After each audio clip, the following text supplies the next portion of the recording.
Chers mademoiselles, chers messieurs, cette fois-ci, ce que l'Ukraine veut de faire dépasse même le cadre de l'opération spéciale. Et même les propagandistes occidentaux ne pourront pas le nier. Frapper des aérodromes, frapper des raffineries ou des bases militaires relève d'une logique stratégique.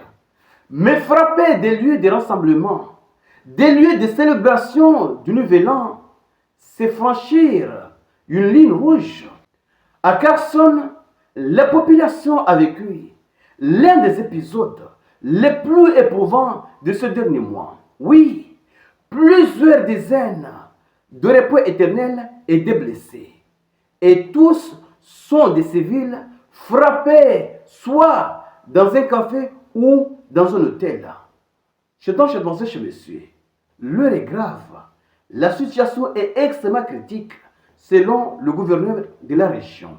Alors, qu'est-ce qui s'est passé? C'est de cela qu'il est question d'aborder ensemble, chers amis, en profondeur de cette vidéoconférence. Mais avant d'aller en profondeur, sécurisez cette vidéo, poussez les j'aime, laissez vos commentaires et partagez cette vidéo au maximum. Et ceux qui ne sont pas encore abonnés, il est temps de cliquer sur le bouton suivre pour rejoindre votre communauté. Allons directement dans les détails. Selon le gouverneur de la région, M. Vladimir Saldo, au moins 24 personnes ont été envoyées au repos éternel et plus de 50 blessés lors d'une attaque de drone contre un café et un hôtel dans la région de Kherson. Dans un café et dans un hôtel, même s'il y avait peut-être des militaires, mais normalement ce sont des civils qui célébraient le Nouvel An.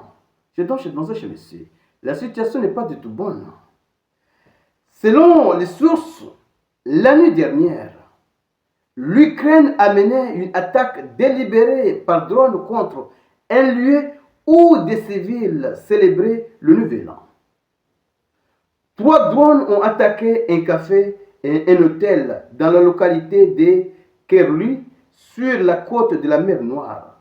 Selon les premières informations, plus de 50 personnes ont été blessées et 24 ont été envoyées au repos éternel. Selon les premières informations, donc, le bilan risque de s'alourdir.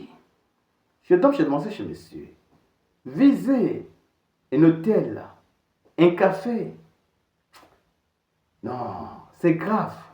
Chers amis, partagez cette vidéo au maximum. Oui, partagez cette vidéo au maximum pour faire en sorte que ceux qui ne sont pas encore abonnés puissent également bénéficier de ces informations. Parce que la situation commence à devenir extrêmement compliquée. Vous imaginez seulement dans la région de Kherson, au moins 24 repos éternels et 50 blessés. Qu'est-ce qui s'est passé ailleurs? Oui, les premières informations parlent de 24 et 50. Et maintenant, quelles sont les informations? Oui, quelles sont les dernières informations? Peut-être une trentaine de personnes qui sont parties au repos éternel et quelques centaines de blessés. Puisque dans un hôtel ou dans un café, ce sont des gens qui célébraient le Nouvel An. Donc, ils étaient nombreux. Mais quand même, l'Ukraine a frappé. Peut-être qu'il y avait un objectif à côté. Oui, peut-être que ce n'était pas exprès. Mais quand même, ils ont frappé. Et en plus, ce sont des Ukrainiens. Oui, ce sont des Ukrainiens. Puisque Kherson n'est pas officiellement russe. Chez monsieur, partagez ces informations. Oui, partagez ces informations. Parce que la situation s'aggrave de jour en jour. Oui, de jour en jour.